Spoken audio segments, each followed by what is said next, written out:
Ya, tadi kita ngobrol namanya statistik, pasti ada suatu saat yang kita sebut adalah yang pertama kali. Amin. Semuanya bilang Amin. amin. Yang kencang dong, semuanya bilang amin. Nah gitu. Kalau pemain favorit siapa Pak di timnas? Di timnas sekarang yang senior sampai udah 3. Ada dong yang favorit. Semua favorit. Oh semua favorit. Penuh tuh Pak tim Persib Pak kalau semua favorit Pak. Timnas U23 nggak ada, senior ada. Welcome back again to Persib Podcast. Assalamualaikum warahmatullahi wabarakatuh. Sampurasun para bobotos se-alam dunia. Ketemu lagi di Persib Podcast. Ini emang apa ya, bisa dibilang bebannya tinggi sekali untuk episode kali ini. Jadi, tapi saya seneng loh bisa kembali lagi di sini. Dan kali ini saya nggak sendirian. Bersama dengan teman saya. Ini, boleh kenalin dirinya sendiri? Halo. Mungkin teman-teman semua udah tahu saya Adi Pratama. Alhamdulillah di sesi ini sangat spesial karena comeback-nya Ninit Kaluna di Belantika Persiban. Betul nggak? Oh. Comeback dari mana? Sebut nggak ya? Hari ini narasumbernya ini sangat spesial banget. Mau ngomong bilang mantan bos, boleh nggak sih? Boleh aja. Boleh ya, bilang ya. Bapak Teddy Cahyono. Sehat Pak Teddy? Alhamdulillah sehat. Alhamdulillah sehat. Nah, yang satu lagi, ini bisa dibilang juga pengamat sepak bola. Terus apa lagi ya? Jurnalis? Betul. Bukan jurnalis sebenarnya. Apa? Pengamat sepak bola lebih enak. Oh, pengamat sepak bola yang bukan akun ya, tapi ini beneran pengamat Betul. sepak bola. Ada Kang Aun Rahman. Kita di sini ngobrol-ngobrol tentang persiapan Persib di menuju Championship Series. Jadi Yes. mungkin teman-teman semua hari ini spesial kita ngebahas mengenai jelang pertandingan atau bisa bilang big match antara Persib Bandung dan juga Bali United di Championship Series nanti. Nah, mungkin nggak perlu berlama-lama, kita bisa langsung bertanya langsung pada kedua narasumber kita. Mungkin langsung aja Pak Teddy, Kang Aun, menurut pandangan Pak Teddy dan juga Kang Aun sendiri, pertandingan nanti kan antara Persib dan juga Bali United itu seperti apa sih? Mungkin pertama mungkin dari Pak Teddy dulu. Mungkin dari Aun lah, dari kalau di kelas tuh harus dari awal. Oh, siap. huruf A. Huruf A, oh iya ya. Kita Saya dulu dong, Adi alfabet. Pratama, Aun Rahman. Oke, baik. Iya, dari Oke. Kang Aun dulu deh. Boleh Kang Aun dulu? Ya, kalau saya ngerasanya kan Persib di musim ini tuh journey yang panjang banget ya. Betul. Kayak di pekan ketiga akhirnya mesti selesai dengan Luis Mia, terus juga akhirnya kemudian apa ya, kayak roller coaster gitu. Betul. Turun tapi kemudian bisa naik. Jadi musim yang panjang sebenarnya buat bahkan bisa sampai ke Championship Series. Nah, makanya kemudian ketika lawannya Bali United di semifinal ya mungkin juga udah meant to be juga. Lawan yang sepadan karena mereka juga merangkak juga dari bawah akhirnya sampai ke peringkat ketiga. Jadi ya mungkin jadi panggung yang pas lah akhirnya ketemu di semifinal karena kedua tim juga saya rasa memang menunjukkan progres yang bagus banget dari awal musim. Dan ya ada banyak yang harus diselesaikan kan antara Persib dan Bali United. Ada yang banyak harus diselesaikan. Diselesaikan. Ada yang harus diselesaikan antara Persib dan Bali United. Betul. Nah, itu nanti kita akan bahas lebih dalam lagi Ditanya. sebenarnya apa yang harus diselesaikan. Tapi sama pertanyaannya ke Pak Teddy. Pertanyaan dari Pak Adi ya? Iya, betul.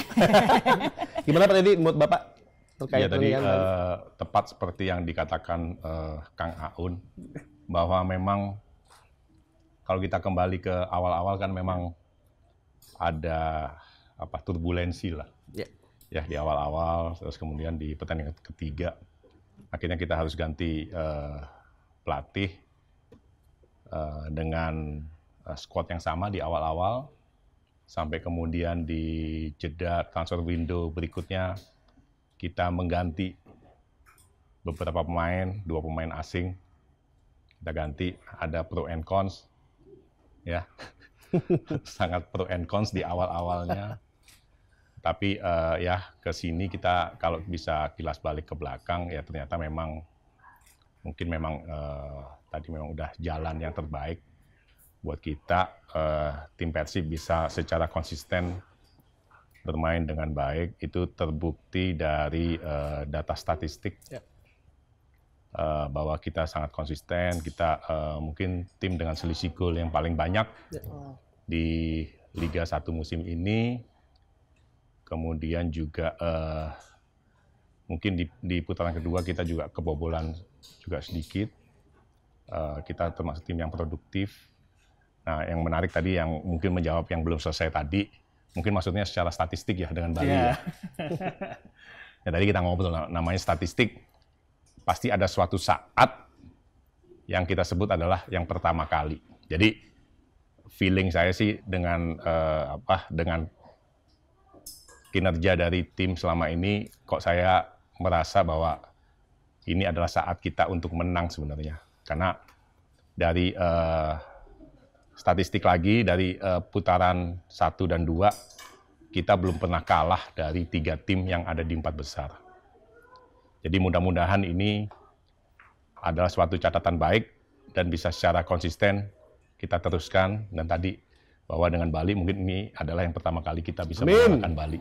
Amin. Semuanya bilang Amin. Yang kencang dong, semuanya bilang. Nah, gitu. Tapi ini ada hal yang menarik sih, maksudnya di antara Persib Bandung dan juga Bali United ini adalah pertandingan terakhir kemarin kita tuh sama-sama kalah. Nah, apakah kekalahan kemarin akan berpengaruh terhadap mental dari kedua tim tuh, Pak? Mungkin dari Aun dulu mungkin. Saya rasa dua tim kan sebenarnya udah lolos ya ke Championship Series. Bukan berarti ini menafikan satu pertandingan, tapi kan karena sudah tidak banyak menentukan, ya akan jadi sangat wajar ketika kemudian baik Persib maupun Bali United mengisarkan pemain, menurunkan pemain-pemain yang belum main gitu. Jadi wajar banget ketika kemudian hasilnya tidak sesuai ekspektasi, karena kan juga harus berhitung akan main di Championship Series. Jadi saya sih tidak merasa kalau kekalahan Bali United dari Persita, kekalahan Persib juga di terakhir, Bali United dari Persita, Persib dari PSS itu big deal gitu, karena ya last game udah lolos, harus apalagi ya. Jadi juga kalau misalnya ngomongin mental gini, kalau lagi regular series atau modelnya liga itu tim bisa berhitung di mana akan dapat poin, mana akan sulitan dan lain-lain.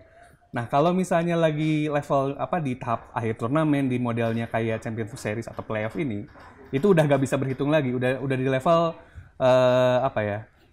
winning at all cost lah, gimana caranya harus menang gitu, udah bukan hitung-hitungan lagi. Jadi saya rasa memang terjadi sama Real Madrid juga kan, Thierry Henry tuh sampai bilang kalau di fase akhir tuh udah bukan soal siapa yang statistiknya paling bagus, siapa yang mainnya paling cantik, udah level gimana caranya meraih kemenangan. Yang penting menang, dan di Liga Champions kan kelihatan ya Real Madrid bisa maju terus, dan itu yang mungkin juga bisa jadi pendekatan yang dilakukan juga, karena kalau misalnya lihat sejarah juga bukan tim yang main paling bagus yang juara kan. Iya, betul. Dan kebanyakan partai final tuh membosankan kan. Jadi ya wajar. Jadi emang bukan udah bukan lagi soal main siapa yang main paling bagus, siapa yang siapa yang statistiknya mentereng gitu. Karena jadi makanya kalau di terakhir kemarin kalah ya udah gitu, udah doesn't matter lah istilahnya, udah gitu nggak apa. Pak Teddy. Ya, untuk menambahkan sebenarnya kan mungkin ada kepentingan dari tim untuk menghindari pemain yang cedera, memberi kesempatan kepada pemain-pemain yang selama ini belum mendapatkan menit bermain. Jadi memang lebih untuk kepentingan bahwa kita bersiap diri menghadapi semifinal, jadi supaya pemain-pemain yang pemain inti bisa secara kebugaran, secara tidak cedera untuk bisa siap menghadapi pertandingan semifinal sebenarnya. Jadi itu adalah pertimbangan yang sangat logis lah sebenarnya. Jadi kondisinya biar tetap terjaga gitu ya. Dan sebenarnya juga kalau tidak ada penalti kan mungkin hasilnya mungkin bakal berbeda. Betul, iya berbeda. Oke. Tapi gini, mungkin tadi sedikit mundur. Tadi kan ngomongin soal statistik ya. Kalau bicara soal statistik nih, Pak, Kang, kita tahu kalau Persib ini juga pada saat away, poin away-nya paling banyak kan. Satu liga loh, gitu kan. Apakah nanti pada saat kita away ke Bali, ini menjadi sebuah kayak keuntungan buat kita atau gimana? Menurut Pak Teddy? Ya, sebenarnya kan format pertandingan semifinal kan sudah ditentukan sebelum 4 posisi itu sudah terkunci sebenarnya. Jadi memang klub yang berperingkat 1 dan 2 memang melakukan away dulu baru home. Karena memang dari secara regulasi bahwa klub yang mempunyai peringkat di atas itu melakukan away dulu karena diharapkan mempunyai keuntungan pada saat home belakangan sebenarnya. Jadi memang dari awal regulasinya sudah dibuat seperti itu. Oke, Kang Aun? Ya, sama kayak ini kan format-format yang terjadi juga di Champions League ya. Dan main home belakangan tuh sebenarnya jauh lebih enak karena kan jadinya bisa gimana caranya memaksimalkan pertandingan away, entah itu curi poin atau misalnya curi gol, kemudian bisa memenangkan pertandingan di home gitu. Karena kan jadinya secara pressure atau tekanan kan jadinya nggak terlalu berat gitu, dibanding kalau main home duluan. Karena kalau main home duluan ada tekanan untuk tim itu untuk harus menang duluan gitu. Advantage-nya di sana sebenarnya. Jadi bisa berhitung lah istilahnya. Jadi memang ada advantage untuk Persib juga dengan main home-nya belakangan. Makanya ya tinggal ready to war aja kan, ready to play. Cuman ini Pak, ini mungkin salah faktor penting adalah melihat kedua sosok pelatih ya, Bojan Hodak dan juga Teko, itu mungkin menurut Pak Teddy sendiri dan juga menurut Kang Aun ini seperti apa sih kedua pelatih tersebut? Ya kita lihat di lapangan lah ya seperti apa, karena pasti masing-masing pelatih pasti sudah mempelajari kelebihan dan kekurangan dari masing-masing tim. Ya. Pasti mereka sudah mempersiapkan strategi seperti apa, taktikal seperti apa. Ya kita tunggulah maksudnya, tapi ya kita sih punya rasa optimis yang besar bahwa kita bisa menang untuk pertandingan ini. Tapi jujur Pak, deg-degan nggak? Ya namanya manusia pertandingan olahraga pasti. Ya, tapi kan di dalam olahraga kan tadi artinya kan ya kita sudah tahu kita harus melakukan persiapan yang benar, makanya supaya pada saat bertanding kita siap secara mental, fisik dan lain-lain. Jadi ya kita harus latihan yang benar supaya siap tadi sebenarnya. Untuk Kang Aun sendiri seperti apa? Soal Teko dan juga ini ya. Bojan Hodak. Ya harus diakui Stefano Teko ini kan pelatih yang berpengalaman banget di sepak bola Indonesia. Apalagi di era Liga 1 dia udah 3 gelar juara gitu. Jadi memang experience coach lah. Jadi memang dia udah hafal know-how gimana perjalanannya di sepak bola Indonesia. Dia udah ngelatih tim-tim besar juga. Jadi memang kalau diuji secara ininya udah ada gitu ya. Hasil pekerjaan dia tuh udah ada. Sementara Bojan kan sebenarnya lebih banyak di Malaysia gitu pekerjaan dia. Dan kalau dari pendekatan sebenarnya agak mirip. Jadi yang satu memang percaya sama winning timnya dia, Teko. Kalau misalnya Bojan jauh lebih pragmatis sebenarnya. Dan kalau ditanya dalam pandangan yang netral, sebenarnya pertandingannya harusnya akan menarik karena dua-duanya itu saling antitesis satu sama lain. Apalagi keduanya ini tipe yang memang patokannya hasil gitu. Jadi akan melakukan bagaimana cara biar ya kedua tim yang dia latih akan dapat hasil yang dia pengen. Tadi nyambung mungkin apa yang dikatakan sama Pak Teddy nih ya, Bobotoh juga mungkin tadi Pak Teddy menyampaikan adalah punya kelebihan dan juga pastinya punya kelemahan masing-masing tim. Dari sisi Kang Aun sendiri deh, kalau misalnya melihat mengamati dari pertandingan-pertandingan yang memang sudah dilalui, sebenarnya titik kelemahan Bali United itu ada di mana? Waduh, apa ya? Yang bisa Persib manfaatkan gitu. Iya, itu. Maksudnya jadi kayak, ya itu memang semua tim juga ada kelebihan, ada kelemahan. Tapi kalau dari sudut pandangnya Kang Aun tuh, dari sisi mana sebenarnya iya bisa sebenarnya gitu. Oke. Kunciannya eta. Jadi gini, pertama tadi nyambungin dengan saya bilang, Teko ini kan pelatih yang berpengalaman. Dan skuad Bali United ini adalah salah satu skuad paling berpengalaman di era Liga 1 lah ya. Karena mereka 2 kali juara dan pemain-pemain yang sama ketika Bali juara itu masih ada di tim yang sekarang. Tapi ini kemudian bikin permainannya cukup predictable sebenarnya. Tapi ketika ngomongin predictable bukan berarti juga mudah untuk ditangani sebenarnya. Tapi karena juga kemudian ada aspek-aspek yang tadi saya bilang mereka tahu atau know-how untuk menyelesaikan pertandingan, memenangkan pertandingan. Harus diakui di skuad yang sekarang mungkin yang paling signifikan adalah gak adanya Berwa Nuri dibanding musim-musim sebelumnya. Karena harus diakui Berwa ini kan tipe gelandang yang magic banget ya, baik defensive work maupun mengalirkan bolanya bagus banget, dan ini yang kemudian jadi salah satu faktor pembeda kenapa Bali bisa juara di musim-musim sebelumnya. Plus Lili Pali juga, dan di tim yang sekarang saya rasa secara kualitas dan juga diakui juga kalau nggak salah dalam beberapa kesempatan oleh Coach Teko kalau dan juga beberapa pihak juga kalau pemain asing Bali United itu nggak sebagus di masa-masa sebelumnya. Ini yang kemudian jadi pembeda juga. Jadi saya rasa terutama di faktor gelandang yang saya lihat mungkin gelandang Persib jauh lebih solid, terutama terlihat kinerjanya ya di musim ini. Dari Kusnandar, terus juga Rahmat Irianto, dan juga ternyata perubahan. Bojan bilang kan waktu itu sempat ada banyak pertanyaan kenapa Madinda nggak dipermanenkan.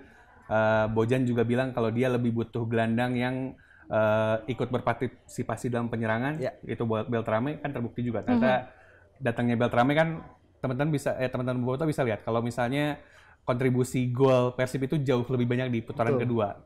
David Da Silva juga jauh lebih gacor lah istilahnya di putaran kedua. Berarti kan apa yang diinginkan Bojan itu benar. Kalau dia lebih butuh gelandang yang berpartisipasi aktif di serangan. Saya rasa memang duel di lini tengah ini yang akan jadi salah satu menentukan gitu. Siapa yang menguasai itu yang mungkin akan menguasai pertandingan ya. Tapi tadi memang kalau misalnya Kang Aun bilang kan kita lihat putaran kedua ini memang kan lebih gacor juga kan. DDS juga kayak lebih enak gitu. Ini 3 trio mematikan itu. Iya kan? Betul sekali. Jadi kayak Beltrame, Ciro sama DDS tuh serem loh. Kalau mau lihat secara kuantitatif gitu ya, secara angka, DDS itu kan di putaran pertama ada 6 pertandingan dia gak nggolin sama sekali. Sementara di putaran kedua dia tuh paling cuman ada jeda 2 pertandingan dia ngegolin, tapi sisanya ngegolin terus, dan itu membuktikan kalau intensi dari Coach Bojan dia bilang pengen gelandang yang jauh lebih ngebantu serangan terbukti kan, dan juga kita bisa lihat Ciro juga jauh lebih luar biasa di putaran kedua dibanding sebelumnya dibanding putaran pertama. Tapi putaran pertama mungkin kan dia masih adaptasi karena baru sembuh dari cedera juga. Ini yang sebenarnya kita bisa lihat ya ada banyak sekali peningkatan signifikan di timnya Persib di putaran kedua gitu. Mungkin menambahkan sedikit, tidak lupa juga dengan sosok Dado ya. Dia sebagai playmaker pun sangat berpengaruh pada tim dengan passing-passing yang mungkin yang di luar prediksi juga kan, mungkin membantu kinerja dari Klopp juga, kemudian dari Beltrame juga ya Kang Aun ya. Ya, ini mungkin jenis-jenis apa ya? Gelandang-gelandang yang orang mungkin nggak terlalu senang. Orang kan senangnya gelandang yang dribbling. Ya gitu, gelandang yang magic gitu. Gelandang yang fantastista lah kalau bahasa Italia ya, model-model yang gitu kan. Cuman kalau Dedi mungkin bukan tipe yang demikian gitu. Bukan main cantik lah ya. Ya, Bojan sendiri bilang kan dalam konversinya ya, dia butuh pekerja buat menyelesaikan pekerjaan, dan ya Dedi sebagai holding mengerjakan pekerjaan dengan baik. Klok juga dengan perannya mengerjakan dengan baik. Ya saya rasa selain soal individu ya, Persib secara kolektif juga sesuai dengan keinginannya Bojan gitu. Karena kalau misalnya cek tim yang udah pernah ditanganin sama Bojan gitu, kayak City, terus juga JDT juga modelnya memang bukan tim yang satu orang one man show gitu, tapi memang tim yang main. Itu juga kebetulan saya ada banyak teman orang KL, kesan yang mereka dapatkan gitu juga, bukan satu orang yang jadi superstar gitu. Betul, DDS dan Ciro yang nyetak gol karena kebetulan mereka striker kan. Tapi juga kerasa kalau secara kolektif Persib juga bermain better ya, dengan terbuktinya dengan hasilnya juga yang bagus gitu. Secara tim lah permainannya gitu ya. Kan sepak bola kan tim ya. Betul, setiap pemain pasti punya peran masing-masing dan mereka menjalankan peran itu dengan baik, akhirnya jadi sebuah modal yang cukup bagus juga gitu. Betul. Nggak, satu hal ini yang paling penting, faktor krusial apa lagi sih selain tim dan juga strategi, mungkin dari sisi Kang Aun sendiri sebagai pengamat sepak bola melihat Persib nanti di Championship Series ini, terutama untuk Bali United? Kayaknya ya tim, manajemen juga udah ini, pelatih. Pada akhirnya ya soal supporter juga mungkin juga akan jadi faktor lainnya ya. Ya. Dengan keberadaan supporter kan tentu akan membuat ya ini kan matematika sederhana ya. Orang juga udah tahu gitu konsep sederhana kalau misalnya tim didukung supporter tentu akan jauh lebih semangat lah. Jadi saya rasa memang selain soal teknikal juga dukungan supporter juga akan memainkan perannya Sebagai juga pemain ke-12 ya. Ya, sebagai pemain ke-12 saya rasa itu juga akan ngasih booster signifikan juga untuk penampilan Di tim. lapangan. Nah mungkin terkait supporter, saya ingin tanya ke Pak Teddy sendiri, peran supporter nanti menurut pandangan Bapak di pertandingan yang krusial itu seperti apa sih Pak? Ya, supporter mempunyai peran yang besar ya untuk mendukung tim sebagai pemain ke-12.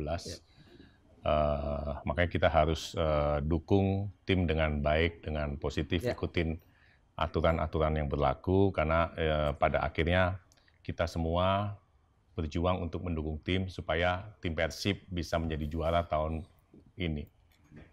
Itu. Nah, berarti kan semuanya harus jadi satu ya. Ya. Cuman porsinya aja beda-beda gitu loh. Ada yang sebagai boboto penonton, tapi pastinya juga dukungannya dibutuhkan, pemain juga berjuang, manajemen juga sama gitu. Tapi sebenarnya nih Pak Teddy, mungkin dari manajemen sendiri ya, pada saat lolos ke Championship Series, lalu juga masuk semifinal, ada nggak sih kayak mungkin ya regroup dulu nih Pak gitu. Dengan pemain. Iya, dari dengan manajemen kayak gitu. Ya, bahwa ini kan adalah suatu proses dari suatu perjalanan sebenarnya dari minggu pertama sampai dengan minggu ke 34 itu kan adalah suatu proses perjalanan di mana itu ya namanya suatu proses perjalanan tadi pasti ada naik turun tapi kan kita berusaha untuk mengkondisikan mengawal situasi ini supaya baik terus terjaga dan memang sekarang situasi lagi baik sekali. Dan ini adalah tugas kita semua di manajemen, di tim pelatih, maupun teman-teman pemain untuk sama-sama kita jaga kondisi yang baik ini untuk menghadapi pertandingan pertama semifinal. Jadi kita optimis lah. Dan kita bergandengan tangan satu-satu gitu kan. Sama-sama. Karena tujuannya pasti satu kan. Betul, ya. Semuanya kan memang jadi ada ininya lah, ada nyambung-nyambunginnya lah Pak Di, bobotoh, manajemen, pemain semuanya tujuannya satu. Tujuannya emang Persibnya juga pasti ya mau jadi juara. Nah, kita ngomongin juara nih Pak, 2014. 10 tahun nih Pak di 2014 gitu. Waktu jadi juara perjalanannya juga nggak mudah ya Pak ya. Di partai final pun juga tidak mudah. Sebenarnya semifinal walaupun tadi dibilang kan sama Kang Aun, Bang Firman waktu itu sebagai pemain senior juga, pemain yang punya tanda kutip ya DNA juara karena dia sebagai juara dan pernah jadi juara juga gitu kan ya. Ini kan menularkan kepada tim-tim yang lain. Sebenarnya kalau untuk 2014 Pak Teddy punya memori? Iya 2014 mungkin kan kita juga perjalanan di regular season-nya kan juga tidak terlalu bagus kan. Kita malah finish di urutan keempat ya kalau nggak salah ya. 4 ya. Tapi ya tadi bahwa dengan format turnamen kan seperti sekarang kan. Jadi mudah-mudahan itu membawa kebaikan juga buat kita untuk Liga 1 tahun ini. Karena dengan format turnamen semifinal dan final ya kita sekarang fokus menghadapi pertandingan leg pertama semifinal. Ya kita fokus untuk memenangkan leg 1 dulu. Setelah itu kita fokus hadapi leg keduanya. Satu-satu, balik lagi satu-satu. One at a time. Kang Aun, silahkan. Ngomongin juara ini saya bicara sebagai fans ya, maksudnya ngomongin Persib juara itu kayaknya sesuatu yang mustahil gitu, kayak terakhir juara tahun 95. Betul, 1995. Kayak wah kayaknya out of nowhere lah juara mah kayaknya enggak deh. Apalagi waktu pas peringkat 4 lolos di fase awal tuh kayaknya juga ya untung-untung aja lolos deh gitu kayak. Tapi lama-kelamaan nyampe semifinal ya lawan Arema gitu. Lawan Arema kayaknya waktu pas yang saya inget tuh nuance atau vibes yang saya rasain waktu itu kayaknya kayak masih nggak percaya bahkan untuk nyampe ke semifinal gitu kayak. Nyampe semifinal ya. Apalagi waktu lawan Arema, waktu itu Aremanya kan juga kan timnya superior sekali gitu ya. Gustavo terus Busomi, wah timnya bagus banget, Beto dan lain-lain lah. Kayak ya paling juga sampai semifinal gitu. Kayaknya aura aura pesimisnya lebih gede. Gede dibanding itu ya. Ternyata waktu itu ada tagar lawan kemustahilan, ya ternyata benar gitu, kita kan doing the most impossible mission kayaknya. Karena waktu itu Arema diunggulkan, waktu final lawannya Persipura, Sepura lagi kan? heavyweight gitu ya. Wah kayaknya juga luar biasa. Ya yang saya rasain waktu itu luar biasa lah, kita bisa juara tuh melewati banyak hal. Dan saya rasa nggak jauh beda dengan yang sekarang, kita melewati banyak hal juga. Ada journey yang panjang sampai akhirnya bisa jadi juara. Semoga bisa kejadian lagi di 2024. Amin. Yang paling saya ingat di 2014 kayaknya itu gitu, karena nggak expect bisa juara. Saya ingat waktu pas akhirnya tendangannya Ahmad Jufrianto gol tuh beneran wah gitu kayak Saya menarik kok itu juara itu. bos. kayak masih nggak percaya karena ada momen diemnya juga kayak gol ya kayak bergetar lah gitu kayak masih inget lah kayak cuman yang paling inget vibes-nya adalah karena nggak nyangka bisa di tahap itu, karena kan memang selama 20 tahun ini kan juga ada banyak fase yang dilewatin lah.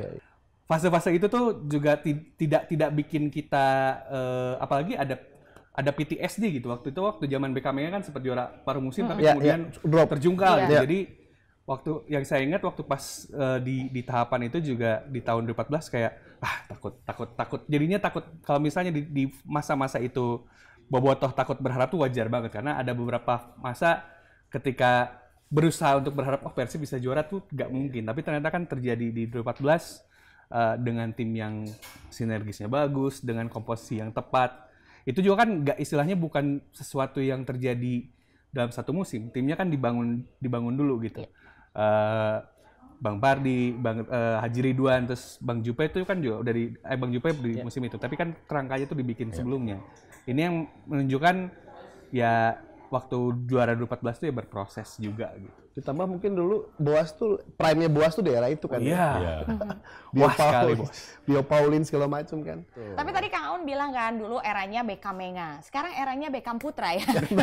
Itu yang kita harapkan. Kalau dulu Beckham-Menga kan emang membawa Persib tinggi gitu kan ya. Dikasih juga kita harapan-harapan sebelum akhirnya tidak sesuai harapan. Nah sekarang eranya adalah Beckham Putra gitu. Pemain muda lah. Nah Kang Adi ada pertanyaan lagi. Oh tadi Pak Adi. Saya kok sekarang Kang Adi ya? Satu nih. Apa? Ini di luar skrip sih pinginannya. Ke Pak Teddy. Ke Pak Teddy, oke. Pak, satset. Oh kode-kode. Kode-kode. Raja kode, benalin. Betul. Nah, untuk musim depan nanti, apakah ada pemain baru? Gimana sih Pak? Enggak lah, kita fokus menghadapi leg 1 dulu semifinal. Oke, jadi fokus dulu untuk Championship Series ini Pak ya. Nah, sekarang untuk Kang Aun sendiri nih, ini di luar skrip juga. Nah, kalau sebagai fans lah ya, kita memposisikan sebagai bobotoh sendiri. Untuk musim depan, posisi-posisi apa sih yang tepat untuk kasar ditambah lah, atau ditambah lagi pemainnya untuk di Persib sendiri apa sih menurut Kang Aun sendiri? Mungkin bukan rocket science ya, kayak sebenarnya kita juga bisa lihat kalau sisi bek kanan kita kan tidak stringnya nggak banyak lah gitu.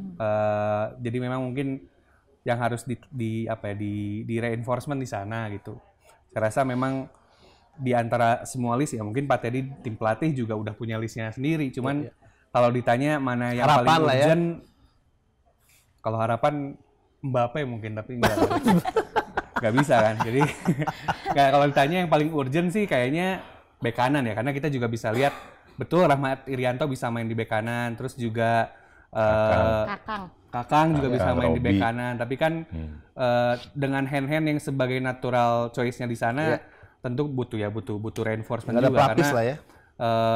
kalau tim yang bagus kan ada banyak opsi ya, dan kalau yang saya lihat memang perlu nambah pemain di sana gitu. Jadi kalau aspek lain, kalau di posisi lain mungkin sama kayak Pak Teddy harus dicek juga pencapaian di musim ini seperti apa. Kalau harapan dari pemain sendiri yang baru? Berarti kan Mbappe. Nggak ada yang Toni Kroos kalau bisa, tapi jangan. Toni Kroos ya. Nah mungkin dari Tenit sendiri nih, harapannya untuk pemain Persib sendiri, gitu. ya untuk ada pemain baru kayak apa gitu. Sama, tadi kalau misalnya pertanyaannya ditanyain ke aku juga akan jawab bek kanan. Emang krusial lah, cukup krusial sebenarnya kalau dibilang di sisi bek kanan, karena memang tidak ada pelapis yang mungkin kalau bisa dibilang nggak bisa ganti-gantian. Karena kan pemain nggak akan ada terus-terusan di level itu ya. Kita harus mengantisipasi yang namanya akumulasi, cedera, dan faktor-faktor yang lainnya. Begitu. Cuman kalau untuk Kang Aun, sedip apa sih sekarang kalau misalnya melihat skuadnya Persib di musim ini? Posisi penyerang mungkin ya perlu reinforcement juga mungkin, karena kan betul ada Ezra di sana, ada David juga. Cuman kan dalam banyak situasi enaknya ketika kita bisa memainkan pemain dengan banyak situasi ya. Dan itu ya, dan juga kalau ya tadi kalau misalnya punya lebih banyak pemain kan pelatih juga jauh lebih enak Rotasi punya ya? opsi dan punya rotasi, apalagi dengan kalau misalnya memang sistem liganya tidak berubah gitu, apalagi ternyata misal let's say musim depan Championship Series pesertanya agak lebih banyak misalnya, kan juga butuh lebih banyak pemain. Betul. Saya rasa kalau misalnya penyerang bisa mungkin ditambah mungkin gitu, kayak ada beberapa sektor yang memang perlu pembenahan. Satu nama di Liga Indonesia. Oh, yang pengen main. Satu nama di Liga Ayo Indonesia. dong. Satu aja. Ayo dong. Satu aja. Ini Oh, Liga emang- Indonesia ya? Iya. Padahal sih enggak, buat Aun aja. Iya. Kalau Liga Indonesia atau pemain Indonesia? Pemain Indonesia boleh yang bermain di Liga Indonesia, boleh juga pemain yang ada di Liga Indonesia. Ke siapa ya? Karena Nathan Choma kayaknya mainnya di Belanda dan kayak sebenarnya kontraknya belum akan habis juga ya. Dia agak susah nih. Kalau Jordi Amat bisa dibawa ke Bandung, menarik sepertinya. Oke, Jordi Amat ya. Berarti satu nama adalah Jordi Amat. Ini yang tadi saya sebutin kepingin saya ya, maksudnya Iya. bukan ofisial, bener ya, Be? Ini harus Tapi diluruskan. dianggap kode-kode lagi. Ini nggak ada terakhir buat Pak Teddy nih. Sedikit Pak, dengan gemilangnya timnas yang sekarang, ada nggak sih Pak yang wah ini cocok nih? Ada nggak sih? Belum ada. Oh belum ada. Belum ada guys tuh. Belum ada guys. Pernah ketawa Pak tuh Pak. Adi tuh berusaha banget, jadi Oh, dia timnas U23 nggak ada, senior ada. Adi Belum ada, berusaha belum. banget ya. Ngorek terus, Emang gitu kerjaannya terus. ngorek mulu. Gitu, tapi alhamdulillahnya ya Boboto, Pak Teddy sampai sejauh ini memang tidak terpancing ya dengan pertanyaan-pertanyaan siapa Pak kira-kira atau butuhnya posisi apa. Diamini betul, bek kanan butuh gitu ya Pak ya. Tadi ada beberapa posisi juga dibutuhkan, tapi jangan sampai sebut nama. Ada satu. Apa? Kalau pemain favorit siapa Pak di timnas? Di timnas sekarang yang senior sampai udah 3. Ada dong yang favorit. Semua favorit. Oh semua favorit. Penuh tuh Pak tim dispersi Pak kalau semua favorit Pak. Loh ini kan siapa pemain favorit di timnas kan? Semuanya favorit. Semua favorit guys tuh. Pemain kolektif jadi Oh, ngeliatnya tim ya. timnas Aduh. Indonesia, iya. Ini Bisa kita aja sih, Bapak, bicaranya bener. ngomongnya tentang Indonesia loh. Oh, iya, Jadi iya. kalau misalnya tentang Indonesia tuh kita harus menyampingkan satu dan lain-lain hal Iya, ya Pak ya. Jadi yang penting timnasnya maju gitu. Dapat misi khusus soalnya. Jangan korek begitu. Untung misinya ke kamu ya. Jadi kalau misalnya berantem lebih enak karena depan-depan. Kalau kita kan nggak ketemu nanti kan jauh kan. Paling diginiin nanti. Iya gitu. Terakhir nih mungkin apa yang mau disampaikan ya dari Pak Teddy dulu atau dari Kang Aun dulu? Gak banyak sih, paling harapannya semoga tim berjalan dengan lancar, bisa mencapai targetnya dengan sesuai keinginan. Semoga pemain tidak ada yang cedera gitu. Amin. Tidak ada yang cedera, Coach Bojan juga menuntaskan pekerjaan dengan baik. Baik. Gitu. Amin. Pak Teddy? Ya mohon doa restunya supaya tim bisa diberikan hasil yang terbaik, Amin. diberikan kelancaran untuk menghadapi Championship Series, dan dengan doa dan dukungan yang besar dari kita semua, dari para bobotoh, insya Allah juga kita akan diberikan hasil yang terbaik. Amin. Amin. Pak Adi mungkin pengen menyampaikan apa? Kalau saya sendiri sih ya itu betul apa yang disampaikan oleh Kang Aun sendiri, mumpung tim lagi bagus, yuk kita dukung Persib secara baik agar iklim pertandingan berjalan dengan aman, nyaman, sehingga sepak bola dapat dinikmati oleh semua kalangan. Itu sih. Itu aja ya. Betul. Karena suasana, kondisi segala macamnya memang lagi baik, tujuan kita juga baik, mudah-mudahan dilancarkan, Ya. diberi kemudahan juga setiap pertandingan gitu kan ya. Terus udah gitu pemain-pemain juga jauh dari cedera, Hashtagnya apa terjaga. hashtagnya? Hashtagnya adalah apa ya Pak? Lagi mikir nih, nggak siap nih Pak. Kena juga saya. Semua di hashtagin. Hashtagnya Hashtagnya juara 2014. juara Dikasih lawan kemustahilan lagi juga boleh-boleh aja sih. lagi dong. Mantep banget itu. Hashtagnya apa kalau kata Kang Aun? Waktu 2014 kan lawan kemustahilan kan. Kalau sekarang bisa dibikin lagi lah. Kan creating history every day. Oke, tapi ini aku harus tanya dulu nih sama Pak Teddy. Ada katanya hashtagnya ada masukan, satu biru katanya Pak. Bisa.